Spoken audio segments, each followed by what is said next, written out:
Hi everyone, ನಾವಿವತ್ತು ಮನೆಯಲ್ಲಿ ಸಿಂಪಲ್ಲಾಗಿ ಎಗ್ ರೈಸ್ ಹೇಗೆ ಮಾಡೋದು ಅಂತ ಕಲ್ತ್ಕೊಳ್ಳೋಣ.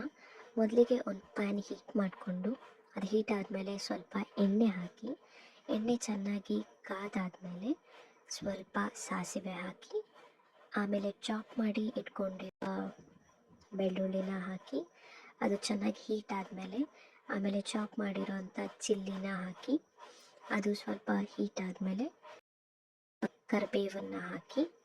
ನನಗೆ ಕರಿಬೇವು ಅಂದರೆ ತುಂಬ ಇಷ್ಟ, ಹಾಗಾಗಿ ನಾನು ಸ್ವಲ್ಪ ಜಾಸ್ತಿನೇ ಯೂಸ್ ಮಾಡ್ತಾಯಿದ್ದೀನಿ. ಇದು ಆಪ್ಷನಲ್, ಬೇಕಿದ್ರೆ ಹಾಕ್ಕೋಬೋದು. ನಂತರ ಅದು ಚೆನ್ನಾಗಿ ಬಿಸಿಯಾದ ಮೇಲೆ ಸಣ್ಣದಾಗಿ ಹೆಚ್ಚಿಟ್ಕೊಂಡಿರೋ ಅಂಥ ಈರುಳ್ಳಿನ ಹಾಕಿ ಚೆನ್ನಾಗಿ ಮಿಕ್ಸ್ ಮಾಡ್ಕೋಬೇಕು. ಅದು ಸ್ವಲ್ಪ ಗೋಲ್ಡನ್ ಬ್ರೌನ್ ಬರೋವರೆಗೂ ಚೆನ್ನಾಗಿ ಬಾಡಿಸ್ಕೊಳ್ಳಿ.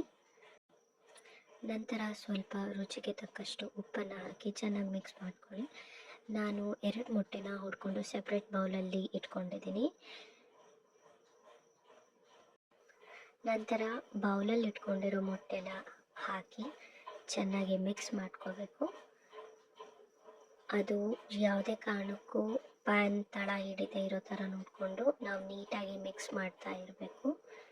ಅದು ಚೆನ್ನಾಗಿ ಫ್ರೈ ಆದಮೇಲೆ ಒಂದು 2 ಮಿನಿಟ್ಸ್ ಚೆನ್ನಾಗಿ ಫ್ರೈ ಮಾಡಿಕೊಂಡು ಆಮೇಲೆ ಸ್ವಲ್ಪ ಚಿಕನ್ ಮಸಾಲಾನ ಅದಕ್ಕೆ ಆ್ಯಡ್ ಮಾಡಿ, ನಂತರ ಸ್ವಲ್ಪ ಖಾರ ಪುಡಿನ ಆ್ಯಡ್ ಮಾಡಿ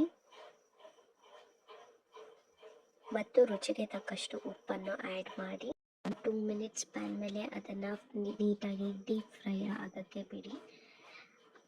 ನಂತರ ಅನ್ನನ ಹಾಕಿ ಚೆನ್ನಾಗಿ ಕಲಸಿ ಲಾಸ್ಟಲ್ಲಿ ಸ್ವಲ್ಪ ಕೊತ್ತಂಬರಿ ಸೊಪ್ಪನ್ನ ಹಾಕಿ ಫುಲ್ ಟೇಸ್ಟಿಫುಲ್ಲಾಗಿ ಮಾಡಿ.